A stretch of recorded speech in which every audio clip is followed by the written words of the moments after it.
Hello, my name is Garrett Phillips, and today I have the pleasure of talking to you about my favorite TV show, Courage the Cowardly Dog.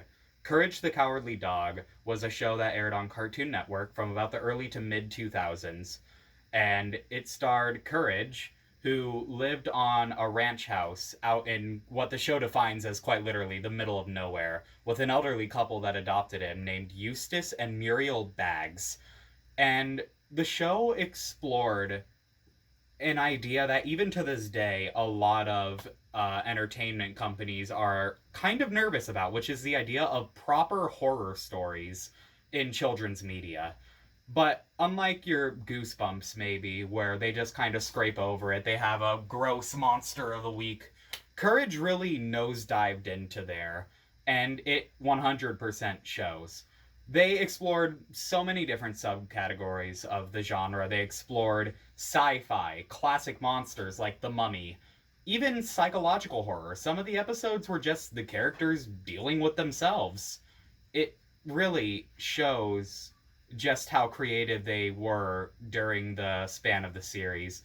And with the animation as well as the writing, everything was just so well done. The entire team involved really put 100%, 110% even, into the writing and animation and everything else involved with the production.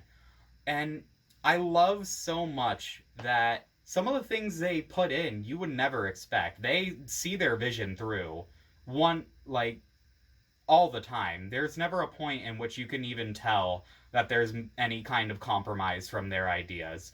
And I feel like one really strong example of that comes in the episode from season 2 titled Human Habitrail, in which the main villain is a gigantic gerbil that wants to enslave humanity because of how long we've had gerbils as pets. And at the very end of the episode, there's this chase scene between the main villain, this giant sentient gerbil, and Courage. And the track that plays, you might immediately assume, like, a Scooby Doo monster chase, goofy music, visual gags everywhere, that kind of thing. But Courage has such a unique approach to this moment because the track that plays is almost ethereal. It's entirely vocal choruses with just like some very light, almost somber strings to back it up. And it just makes it such a unique experience that is still glued to the walls of my mind even now. And that's what I love so much about Courage the Cowardly Dog is every episode they went into it with a vision and they saw it through.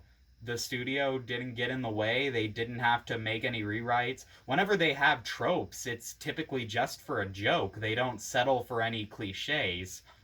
And because of that, I feel like no matter what age you are, no matter what demographic you fall into, if you watch an episode of Courage the Cowardly Dog, you're not going to walk away regretting anything. You're going to find something to love. And I feel like every single time I watch it, I find something new to love.